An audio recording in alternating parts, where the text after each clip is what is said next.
తండ్రి కుమార పరిశుద్ధాత్మని త్రియేక దేవుని నామం పేరట ఆమేన్. ప్రార్థించుకుందాము. దయగల తండ్రి, ప్రేమగల ప్రభువా, ఈ యొక్క ఆదివారం కాల సమయాన్ని బట్టి మీకు స్తోత్రమన్నా సమర్పిస్తున్నాం. దేవుని యొక్క కృప చేత, మీ యొక్క ప్రభు ప్రేమ చేత మనం ప్రేమించి కరుణించి కాపాడి ఈ యొక్క కరోనా సమస్యలు ప్రభు మరి ప్రపంచమంతటా దేశమంతటా కష్టపడుతుంటుండగా మీ యొక్క కృపను బట్టి, మీ కనికరాన్ని బట్టి మమ్మల్ని ఇంతవరకు మీ యొక్క సిలువ చాటును మరుగుపరిచి భద్రపరిచి రెక్కల చాటున భద్రపరిచి కాపాడిన విధానం బట్టి మీకు స్తోత్రం చేస్తున్నాం. సర్వోన్నతుని యొక్క ప్రభా, మేము సర్వోన్నతుని యొక్క రెక్కల చాటును మరుగుపరచబడి ఉన్నాం కాబట్టి మీకు స్తోత్రములు. మరి అనేక మందికి వ్యాధి సంక్రమించి వ్యాపించి మరి కష్టపడుతుండగా అనేక మంది చనిపోయి ఉంటుండగా మమ్మల్ని మీరు సజీవ లెక్కలో ఉంచిన విధానం బట్టి మీకు స్తోత్రం అనాలు సమర్పిస్తున్నాం. ఈ యొక్క ఆరాధనలో ఈ యొక్క హస్తం నడిపించండి. ఈ యొక్క యూట్యూబ్ ద్వారా కలుసుకునే ప్రతి ఒక్క బిడ్డలకు మీరు దీవించండి. మేము పాడబోయే పాటను మీరు ఆశ్రయించి ఈ నామాన్ని మహిమపరచుకోండి. మేము ధ్యానించుకునే దైవ వాక్యం ద్వారా అందరితో మీరు మాట్లాడండి. నన్ను కూడా మీ సిలువ చాటును మరుగుపరిచి వాడుకోవడం ప్రార్థిస్తున్నాం. మేము వినిపించే ప్రతి ప్రార్థన విజ్ఞాపనలు మీరే అంగీకరించి జవాబు మాకు దయచేయమని, నిజమైన సంతోషం, సమాధానం, నెమ్మది, నూతన బలం, శక్తిని మాకు దయచేయమని సమస్త ఘనత మహిమను మీకే సమర్పిస్తూ మమ్మల్ని కూడా మీ యొక్క చేతులకు అప్పగిస్తూ యేసు నామమున ప్రార్థిస్తున్నాం తండ్రి, ఆమేన్. ప్రభునందు ప్రేమైన దేవుని బిడ్డలు మీకు అందరికీ మన ప్రభు అయిన యేసుక్రీస్తు యొక్క నామం పేరున నా యొక్క వందనలు మరియు శుభములు తెలుపుకుంటున్నాను. మరి యొక్క సమయంలో ఈ యొక్క జూలై నెలలో ఈ యొక్క 26వ దినమున మరి ఆదివారం ముందు మిమ్మల్ని కలుసుకోవడం యొక్క మరి మిక్కిలి నేను సంతోషిస్తుంటున్నాను. మన యొక్క దేవుని మరి మహిమపరిచే రీతిగా మరి ఆరాధనకు ఆరంభముగా మన యొక్క దేవుని మహిమపరిచే రీతిగా ఎందుకో నన్నింతగా నీవు ప్రేమించుతువో దేవా, అందుకో నా దినస్తుతి పాత్ర హల్లెలూయా యేసన్నట్టు పాటను పాడుకొని మరి మనం దేవుణ్ణి మహిమపరచుకుందాం.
నీ రూపమునా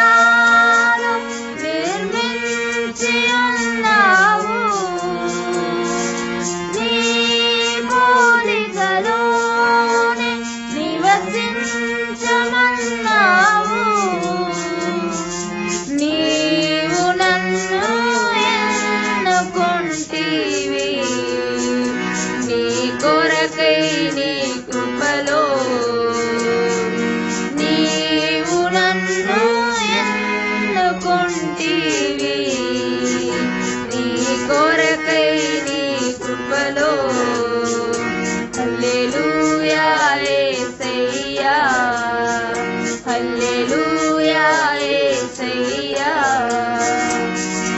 ఎందుకో నన్నింతగా నీవు ప్రేమించితివో దేవా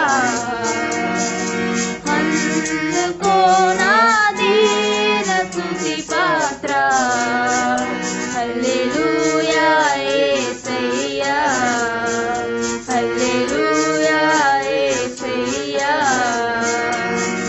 నా మనవులు నీ మనసులో నెరవేరే నా మనసులో నీ గ్రంథములో నుండే నా మనవులు నీ మనసులో నెరవేరే నా మనుగడ నీ గ్రంథములో నుండే ఏమి అద్భుత ప్రేమ సంకల్పం నేనేమి చెల్లింతును ఏమి అద్భుత ప్రేమ సంకల్పం నేనేమి చెల్లింతును హల్లెలూయా యేసయ్యా హల్లెలూయా యేసయ్యా ఎందుకో నన్నింతగా నీవు ప్రేమించితివో దేవా అందుకో నా దీన స్తుతి పాత్ర హల్లెలూయా యేసయ్యా హల్లెలూయా యేసయ్యా హల్లెలూయా యేసయ్యా హల్లెలూయా యేసయ్యా.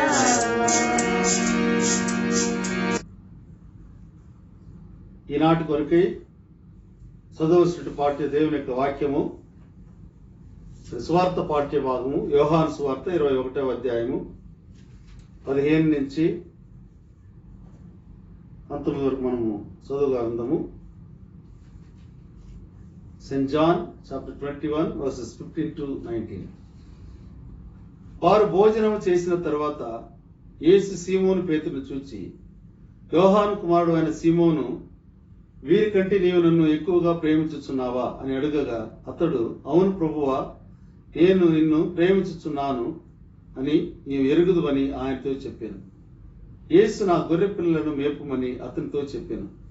మరలా ఆయన, యోహాను కుమారుడు అయిన సీమోను, నీవు నన్ను ప్రేమించుచున్నావా అని రెండవసారి అతను అడుగగా అతడు, అవును ప్రభువా, నేను నిన్ను ప్రేమించుచున్నానని నీవే ఎరుగుదువని ఆయనతో చెప్పాను. ఆయన గొర్రెలను కాయమని చెప్పాను. మూడవసారి ఆయన, యోహాను కుమారుడు అయిన సీమోను, నన్ను ప్రేమించుచున్నావని అతన్ని అడిగాను. నిన్ను ప్రేమించుచున్నావని మూడవసారి తనను అడిగినందుకు పేతురు వ్యసనపడి, ప్రభువా, నీవు సమస్తమును ఎరిగినవాడు, నిన్ను ప్రేమించుచున్నానని నీవే ఎరుగుదువని ఆయనతో చెప్పాను. యేసు, ఆ గొర్రెలను మేపుము. నీవు యవనుడవై ఉండినప్పుడు నీ అంతటి నీవే నడుము కట్టుకొని నీకిష్టమైన చోటికి వెళ్ళిచుంటివి. నీవు ముసలివాడమైనప్పుడు నీ చేతులు నీవు చాచుదువు. వేరొకటి నీ నడుము కట్టి నీకిష్టము కాని చోటికి నిన్ను మోసుకుని పోనని నీతి నిశ్చయముగా చెప్పుచున్నానని అతనితో చెప్పాను. అతడు ఎట్టి మరణం వలన దేవుని మహిమపరచునో దాన్ని సూచించి ఆయన ఈ మాటలు చెప్పాను. ఇట్లు చెప్పి నన్ను వెంబడించమని అతనితో అనెను. ఆమెన్. చదవలసినటువంటి స్వార్థ పాఠ్య భాగము చదువుగా వినిపించడం అనేది క్రీస్తుకే మహిమ కలుగును గాక. ఆమెన్. ప్రార్థించుకుందాము. దయగల తండ్రి, ప్రేమగల ప్రభువా, ఈ యొక్క ఆదివారం ముందు మీ యొక్క నామాన్ని మేము స్మరించుకోవడానికి, ఆరాధించడానికి, మహిమపరచడానికి మరి తండ్రి మీరు మాకు ఇచ్చినట్టు ఈ యొక్క సోషల్ మీడియాను బట్టి స్తోత్రం తెలుసుకుంటున్నాం. మరి ఈ సమయంలో మీకు వాక్యం మేము ధ్యానించుకుని పోతున్నాం. అందరితో మీరు మాట్లాడండి. మీరు ప్రత్యేకించి ఈ కరోనా వైరస్ ద్వారా మరి బాధింపబడిన ప్రతి ఒక్క దేశాన్ని, ప్రపంచాన్ని, మా యొక్క భారతదేశాన్ని, ప్రభావం మరి ఆంధ్ర రాష్ట్రాన్ని, మరి అన్ని రాష్ట్రాలకు మీరే ఆశీర్వదించి దీవించడంలో ప్రార్థిస్తున్నాం. ప్రభావం మా యొక్క తండ్రి, ఇరుగు పొరుగు వారిని, సంఘస్థులను మరి తండ్రి మా యొక్క తల్లిదండ్రులను మా బిడ్డలందరూ కూడా మీరు ఇంతవరకు కాచి కాకుండా దాంట్లో మీకు స్తోత్రములు. మరి యొక్క కరోనా వైరస్ ద్వారా తండ్రి ఎలాంటి ఇబ్బందులు కలగకుండా ప్రభావ మా యొక్క భారతదేశంలో మేము చూస్తున్నప్పుడు అత్యధికంగా బాధిపడినారు. కాబట్టి నీ యొక్క తండ్రి పరిశుద్ధ రక్తాన్ని ప్రోక్షించి మరి త్వరలో ఈ యొక్క కరోనా వైరస్ అంతా నా తండ్రి మరి నాశనం చేయబడి మీరు తండ్రి బలము కలిగిన దేవుడు అని, మరి నిజమైనటువంటి దేవుడు అని, పునరుత్థానం లేచి ఆత్మీయ గలవాడవై జీవిస్తున్నావని ప్రభా మరి లోకం అంతటా నా తండ్రి ప్రకటింపబడినట్లు ప్రభు మరి అర్థం చేసుకునే రీతిగా మీరు గొప్ప కార్యం చేయడం ప్రార్థిస్తున్నాం. మీ యొక్క తండ్రి దేవదూతలకు ఆజ్ఞాపించండి, మీ సులుచాటు మరుగుపరచండి. మరి వైద్య రంగంలో మరి తండ్రి ఫ్రంట్ లైన్ వర్కర్స్ గా ఉండి పనిచేసిన ప్రతి ఒక్క బిడ్డలను వైద్య రంగాన్ని మీరు దీవించండి, ఆశీర్వదించండి.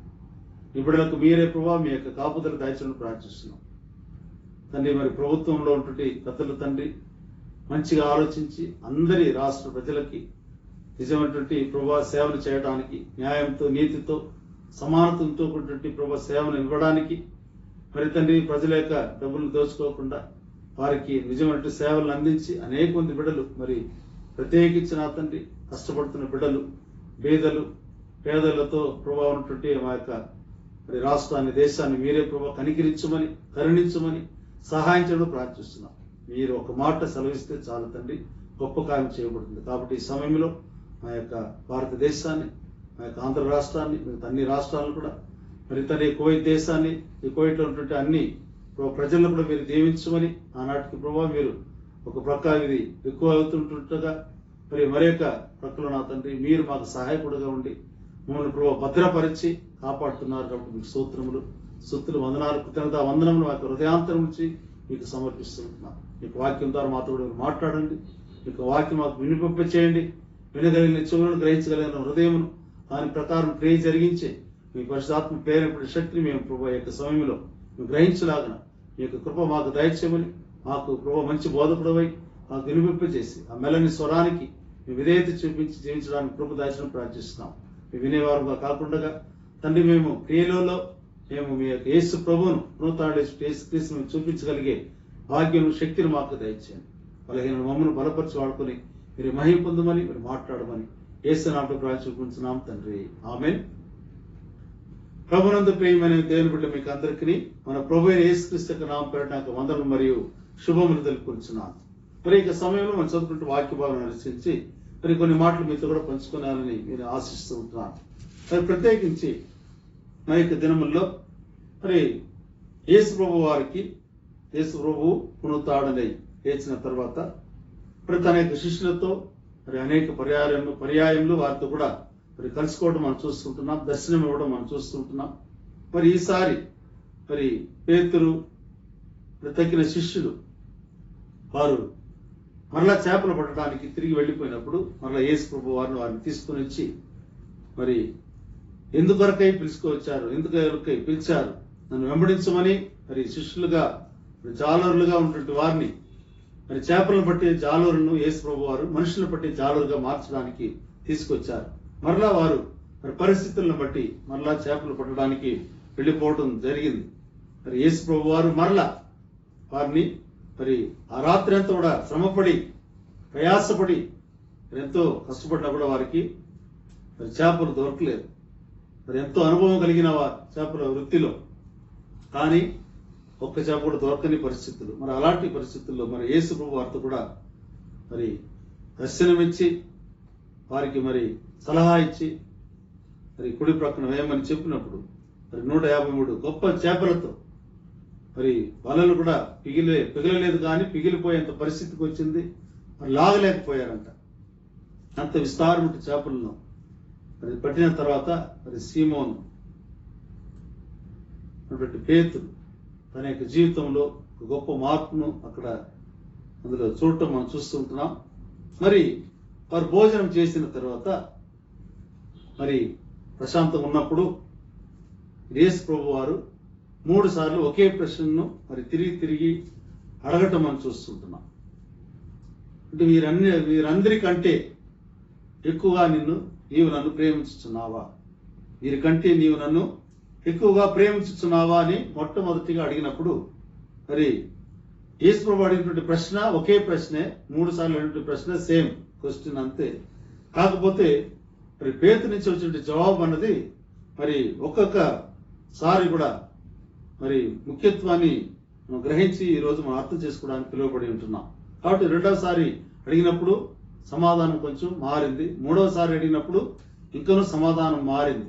మరి ఎందుకంటే 3 సార్లు పేతురు మరి దేవుని యేసు ప్రభువుని మరి ఎవరో నాకు తెలియదని చెప్పి మరి ఆ విధంగా అబద్ధం చెప్పేశాడు.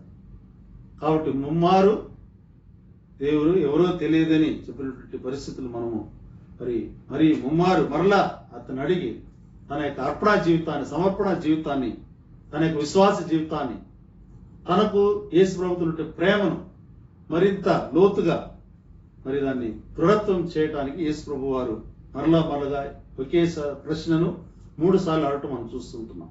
అలాగున మొట్టమొదటిగా 15వ వచనంలో యోహాను కుమారుడు అనే సీమోను, వీరికంటే నీవు నన్ను ఎక్కువగా ప్రేమించుచున్నావా? అందుకు పేతురు చెప్పినటువంటి జవాబు ఏమిటంటే, అవును ప్రభువా, నేను నిన్ను ప్రేమించుచున్నావని నీవే ఎరుగుదువని ఆయనతో చెప్పాను. అప్పుడు యేసు ప్రభు వారు, యేసు నా గొర్రె పిల్లలను మేపుమని అతనితో చెప్పాను. అంటే దేవుడు మరి యేసు ప్రభుని లోకానికి పంపించి తన యొక్క చిత్తాన్ని నెరవేర్చడానికి ఈ లోకానికి 2000 సంవత్సరాల పూర్వం పంపించాడు. మరి అలా పంపించినప్పుడు 12 మంది శిష్యుల్ని యేసు ప్రభు వారు తెలుసుకున్నారు.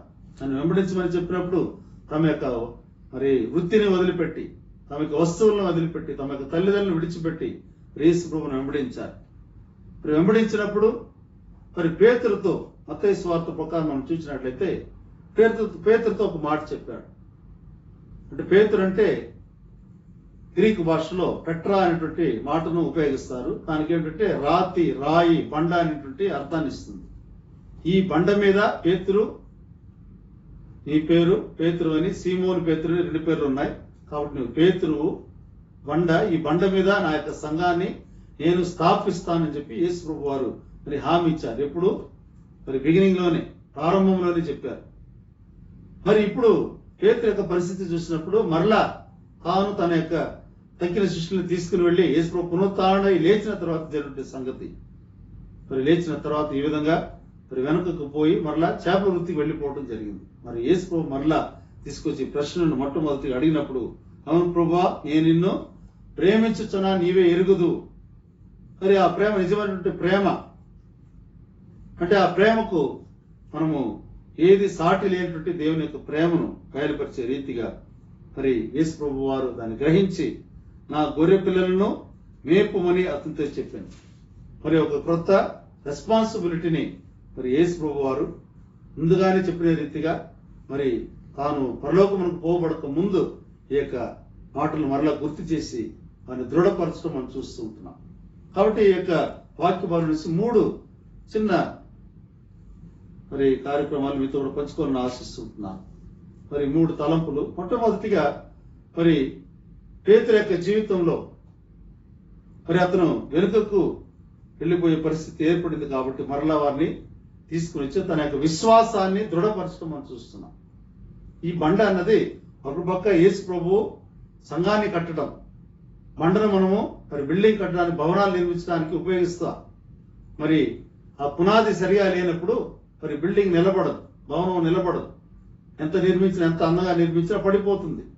కాబట్టి ఆ యొక్క విశ్వాస జీవితము చాలా దృఢంగా ఉండాలి. ఎలాంటి మరి ఇబ్బందులైనా ఇరుకులైనా మనం కలిగినప్పుడు, మనం సమస్యలే పోయేటప్పుడు మరి యేసు ప్రభు యొక్క బిడ్డలుగా, ఎందుకంటే ఆయన పునరుత్థానం లేచి జీవిస్తున్నాడు కాబట్టి ఆ పునరుత్థానం లేచినట్టే పునరుత్థానం అనేటువంటి బండ మీద మనకు విశ్వాస యాత్రను కొనసాగించడానికి, మనకు విశ్వాసాన్ని, నమ్మకాన్ని మరి దృఢంగా నిలబెట్టుకోవడానికి మరి యేసు ప్రభువుకు పునరుత్థానం అవసరమైంది. కాబట్టి పునరుత్థానం లేచినంత మరలా వీరు తిరిగి వెళ్ళిపోయారు. మరి యేసు ప్రభు వారిని పిలిపించి మరి పేతురును ప్రత్యేకించి మరి ఆ యొక్క మొట్టమొదటి సంఘానికి గొప్ప ఒక లీడర్ గా ఆయన పోపుగా ఉన్నట్టుగా మనం చరిత్రలో మనం చదువుతూ ఉంటున్నాం. కాబట్టి మొట్టమొదటి లీడర్ గా మరి నాయకుడుగా సంఘానికి ఆయన నియమింపబడటం మనం చూస్తున్నాం. మరి నాయకుడుగా ఉండేవాడు దృఢంగా ఉండాలి, విశ్వాసంలో నమ్మకంగా ఉండాలి. అందుకని యేసు ప్రభు వారు తన యొక్క విశ్వాస జీవితాన్ని పరీక్షించి మరి లోతుగా ఉన్నాడా, దృఢంగా ఉన్నాడా లేదని చెప్పి అతన్ని పరీక్షించి మరలా ఆ యొక్క విశ్వాసంలోనికి ఆయన నిలబెట్టడం మనం చూస్తున్నాం, దృఢపరచడం మనం చూస్తూ ఉంటున్నాం. యేసు ప్రభు యొక్క మాటలు. అందుకనే మొట్టమొదటి ప్రశ్నలో నీవు నన్ను ప్రేమిస్తున్నావా అని అడిగినప్పుడు నేను నిన్ను ప్రేమిస్తున్నాను అంటే గట్టిగా నమ్మి ఉంటున్నాను ప్రభువా. నేను మరలా వెనుకకి వెళ్ళిపోయినా మరలా 153 గొప్ప చేపలతో నిండినప్పుడు ఆశ్చర్యపడి ప్రభువా నేను పాపాత్ముడిని చెప్పి తను తాను మరి తగ్గించుకోవటం మనం చూస్తుంటున్నాం. రెండవ ప్రశ్న అడుగుతున్నప్పుడు యోహాను కుమారుడు అయిన సీమోను నీవు నన్ను ప్రేమిస్తున్నావా? ప్రశ్న ఒకటే, యేసు ప్రభు ప్రశ్న 3 సార్లు ఒకటే. కాకపోతే పేతురు దగ్గర వచ్చినటువంటి సమాధానం మాత్రం చాలా తేడాలు ఉంటున్నాయి. అంటే తేడా అంటే ఎదురుగా లేదు కానీ ఇంకా తన్ను ఎంతవరకు తగ్గించుకోవాలో, ఎంతవరకు సమర్పించుకోవాలో, ఎంతవరకు తనను లోపరుచుకోవాలో నేర్చుకుంటూ ఉంటున్నాడు. అని రెండవసారి అతను అడుగుగా అతడు అవును ప్రభువా నేను నిన్ను ప్రేమించుచున్నానని నీవే ఎరుగుదువని ఆయనతో చెప్పాను. అప్పుడు యేసు ప్రభు రెండోసారి ఆయన ఇచ్చినటువంటి రెస్పాన్సిబిలిటీ ఏమిటంటే ఆయన నా గొర్రెలను కాయమని చెప్పాను. ఆ బాధ్యతను మరి చాలా జాగ్రత్తగా కాచుకోవాలని చెప్పి మరి యేసు ప్రభు సంఘాన్ని కడతానని మాత్రం చెప్పలేదు కానీ ఆ సంఘాన్ని కట్టి మరి నువ్వే గొర్రె పిల్లల్నే కాపుదల కావాలి అంటే గొర్రె పిల్లల్ని చూసుకోవాలి, గొర్రెల్ని కాయాలి. అంటే కొత్తగా వచ్చేవాడిని పాత క్రైస్తవులు అందరినీ కూడా నువ్వే ఏం చేయాలి, చాలా గట్టిగా పట్టుకుని మేపుకుంటూ వెళ్ళాలి, సరైన రీతిలో నడిపించాలి. మంచి గొర్రెల కాపరిగా యేసు ప్రభు వారు మరి మనుషులను మేపే మరి గొర్రెల కాపరిగా వచ్చారు. కాబట్టి మరి వీళ్ళు శిష్యులు మరి ప్రత్యేకించి సీమోను పేతురు చేపలను బట్టి జాలరిగా ఉన్నాడు. మరి ఇప్పుడు మనుషులను బట్టి జాలరిగా మార్చాడు కాబట్టి యేసు ప్రభు వారు మరి దృఢంగా నిలబడి మరి ఆత్మల్ని సరైన దారిలోనికి నడిపించాలి, మళ్లించాలి. అందుకనే దృఢపరుస్తుంటున్నాడు. రెండోసారి అడిగినప్పుడు మరి మనము ఇందులో తెలుసుకుంటే మొట్టమొదటి మనం చూసాం మరి తన యొక్క విశ్వాస జీవితంలో దృఢంగా నిలబడాలని మరి ప్రభు ఆశించాడు. రెండవదిగా సమర్పణ జీవితాన్ని మరి అక్కడ పరీక్షిస్తుంటున్నాడు. కమిట్మెంట్ అని చెప్తాం మనం. ఫెయిత్, మొట్టమొదటిగా ఫెయిత్ అంటే స్ట్రాంగ్ ఫెయిత్. రెండవదిగా మరి సమర్పణ అన్నది సంపూర్ణ సమర్పణ, కమిట్మెంట్ ఇన్ ఫుల్నెస్ అంటే టోటల్ కమిట్మెంట్ అని మనం తీసుకోవచ్చు. కాబట్టి సంపూర్ణంగా సమర్పించాలి. ఎందుకంటే సమర్పణ లేకుండా ఈ యొక్క దేవుని యొక్క సేవలో కొనసాగించబడటం అనేది చాలా కష్టం. శోధనలు వచ్చినప్పుడు, కష్టంలు వచ్చినప్పుడు, డబ్బులు లేనప్పుడు, మరి చాలా పరిస్థితులు దిగజారిపోయినప్పుడు మన యొక్క విశ్వాస జీవితం ఎలా ఉంటుంది, మన యొక్క సమర్పణ జీవితం మరి ప్రత్యేకించి సేవకులకు ఎలా ఉంటుందని చెప్పి ఒకసారి పరీక్షించుకోవడానికి మరి క్రైస్తవులు మనము మరి దేవుని యొక్క బిడ్డలముగా మన యొక్క సమర్పణ ఎలా ఉంటుంది. కష్టం వచ్చినప్పుడు మరి దేవుని తిడతాం, మరి బాగున్నప్పుడు దేవుని మర్చిపోతాం. కాకపోతే మనము కష్టాలు వచ్చినప్పుడు దేవుని దగ్గరికి వచ్చి మనల్ని సమర్పించుకున్నప్పుడు దేవుడు మనల్ని నడిపించే నాయకుడు ఉంటాడు. ఈ కరోనా మరి వైరస్ సమయంలో ఎంత జాగ్రత్తగా దేవుడు మనల్ని క్షేమంగా సురక్షితంగా నడిపిస్తున్నాడు. కాబట్టి మన యొక్క సమర్పణ ఏ విధంగా ఉంటున్నది, సమస్యలిపోకుండా మరి ఆ సమర్పణ జీవితాన్ని వదిలివేయకుండా మనం గట్టిగా నిలబడటానికి గట్టిదైనటువంటి నమ్మకం, విశ్వాసం, అదే సమయంలో మరి సంపూర్ణ సమర్పణకు మనల్ని సమర్పించుకోవాలని చెప్పి మరి యేసు ప్రభు పేతురును ఆ రోజు మరి బలపరిచిన రీతిగా మిమ్మల్ని నన్ను కూడా ఈ రోజు దేవుడు బలపరుస్తూ ఉంటున్నాడు. కాబట్టి మొట్టమొదటిగా చెప్పాడు యేసు ప్రభు ఆ యొక్క గొర్రె పిల్లలను ఖాయము, ఇప్పుడు నా గొర్రెలను ఖాయమని చెప్పాను. మూడవ ప్రశ్న 17వ వచనంలో ఆయన యోహాను కుమారుని సీమోను నీవు నన్ను ప్రేమించుతున్నావా అని అతన్ని అడిగాను. నన్ను ప్రేమించుతున్నావా అని మూడవసారి తను అడిగినందుకు పేతురు వ్యసనపడి ప్రభువా నీవు సమస్తమును ఎరిగిన వాడవు, నిన్ను ప్రేమించుతున్నానని నీవే ఎరుగుదువని ఆయనతో చెప్పాను. అంటే 3 సార్లు అంటే ఆయన దృఢంగా ఉన్నాడని అర్థం. వ్యసనపడ అంటే యేసు ప్రభువుకు అన్ని తెలిసి కూడా నన్ను అడుగుతూనే ఉంటున్నాడే. మరి నేను ప్రేమిస్తున్నాను కదా, అప్పుడు ఏదో నేను తెలియకుండా తప్పు చేసేసాను. యేసు ప్రభు సిలువలో వేసే దానికి ముందు అంటే వేసేటప్పుడు ఆ సమయంలో తీర్పు తెచ్చినట్టు సమయంలో మరి చిన్న పాప అడిగినప్పుడు కూడా మరి గలిలయుడివే కదా, నీవు ఆయనతో కూడా ఉన్నావు కదా, నీ యొక్క స్వరం చెప్తుంది, నీ యొక్క ముఖం చూపిస్తుందంటే ఆయన ఎవరు నేను ఎరిగిన ముమ్మారు మరి శాపాన్ని మరి కొని తెచ్చుకున్నాడు. మరి యొక్క అనుభవంలో మరలా సంతాపపడి ఏడ్చాడు. కాబట్టి అప్పుడే ఆయన మనసు మారిపోయింది. కాకపోతే మరలా యేసు ప్రభు మరలా ఎందుకు అడుగుతున్నాడంటే నిజమైనటువంటి దృఢమైనటువంటి నమ్మకం, మరి సంపూర్ణటువంటి సమర్పణ, మూడవది మరి లోతైనటువంటి ప్రేమ అతనికి ఉందో లేదని చెప్పి యేసు ప్రభు మరి ఉందని ఎరిగి ఉన్నాడు. మరలా మరి పబ్లిక్ కన్ఫెషన్ అందరి ముందుట, మరి ఈ యొక్క శిష్యులందరికీ ముందు, అందరికంటే నీవు నన్ను ఎక్కువగా ప్రేమిస్తున్నావు అని చెప్పి శిష్యుల ముందు నువ్వు సాక్ష్యం చెప్పాలి. కాబట్టి యేసు ప్రభు బాధ్యత ఏమిటంటే యేసు నా గొర్రెల మేపుము.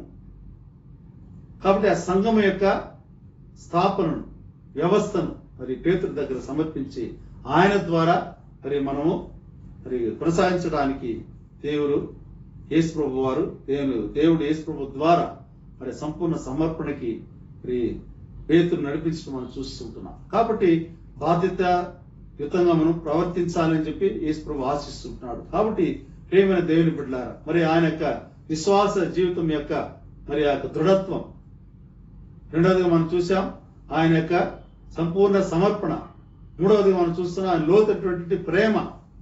ఆ యొక్క ప్రేమకు గ్రీక్ భాషలో అగపే అనేటువంటి మాటను ఉపయోగిస్తారు. అగపే అంటే స్వయంగా తానే త్యాగభరితమైనటువంటి ప్రేమను యేసు ప్రభు చూపించిన రీతిగా నా శిష్యుడని నీవు కూడా సంఘాన్ని నడిపించడానికి నాయకుడు నియమిస్తున్నాను కాబట్టి, బాధ్యతను అప్పగిస్తున్నాను కాబట్టి నువ్వేం చేయాలా, బాధ్యతయుతంగా ప్రవర్తించాలి. కాబట్టి నిన్ను నీవు సమర్పించుకోవడానికి నువ్వు సిద్ధంగా ఉండాలని చెప్పి యేసు ప్రభు తన యొక్క సమర్పణ జీవితాన్ని, త్యాగభరిత ప్రేమను ఏ విధంగా అతను యేసు ప్రభు వారి లోకాని కొరకు మరి తన్ను సమర్పించుకున్నారు, ఆ విధంగా మీరు నేను కూడా సమర్పించుకోవాలని దేవుడు ఆశిస్తుంటున్నాడు. మరి ఆ యొక్క సంపూర్ణటువంటి ప్రేమ, మరి లోతున్నటువంటి ప్రేమ, మరి దృఢమైనటువంటి నమ్మకం, ఆ యొక్క చివరి దశలో మరి పేతురు ఏ విధంగా చనిపోయాడు తెలుసా?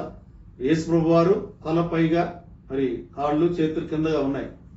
మరి పేతురు ఆ విధంగా చనిపోవడం నాకు అర్హత లేదు, కాబట్టి నన్ను తల క్రిందలుగా సిలువలో వేయండి అని చెప్పి తన యొక్క నమ్మకం నిమిత్తమై, విశ్వాస జీవితం నిమిత్తమై యేసు ప్రభు మీద అతనికి ఉన్నటువంటి లోతైన ప్రేమను బట్టి, మరి సంపూర్ణ సమర్పణను బట్టి ఆయన మరి తల క్రిందలుగా వేలాడి యేసు ప్రభుకు తన యొక్క ప్రాణాన్ని సమర్పించుకుని మనం చూస్తున్నాం. కాబట్టి అలాంటి దృఢమైనటువంటి నమ్మకం, ప్రాణం పోయినా పర్లేదు, స్నేహితుడు తన యొక్క స్నేహితుడు కొరకు ప్రాణం పెడతాడు అనమాట. అలాంటి ప్రేమను యేసు ప్రభు వారు చూపించాడు. అదేవిధంగా పేతురు కూడా మరి తల క్రిందలుగా మరి సిలువలో విరాళాడి చనిపోయి దేవుని కొరకు, నా మహిమార్థం కొరకై ఆయన నమ్మకం పెట్టుకొని మరి చనిపోవటం మనం చూస్తుంటున్నాం.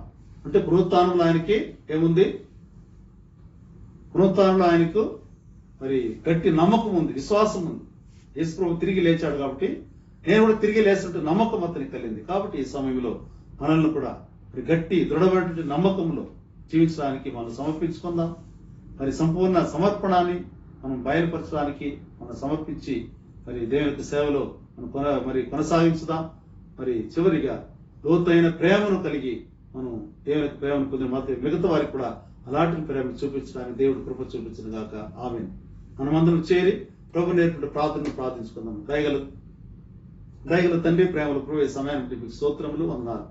మమ్మల్ని సమర్పిస్తున్నాం, బలపరిచి వాడుకుని మహిమ పొందండి. యేసు నామమున ప్రార్థించుకుంటున్నాం తండ్రి, ఆమేన్. పరలోక పొందిన మా తండ్రి, నీ నామం పరిశుద్ధపరచబడును గాక, నీ రాజ్యం వచ్చును గాక, నీ చిత్తం పరలోకమందు నెరవేర్చినట్టు భూమి మీద నెరవేరును గాక.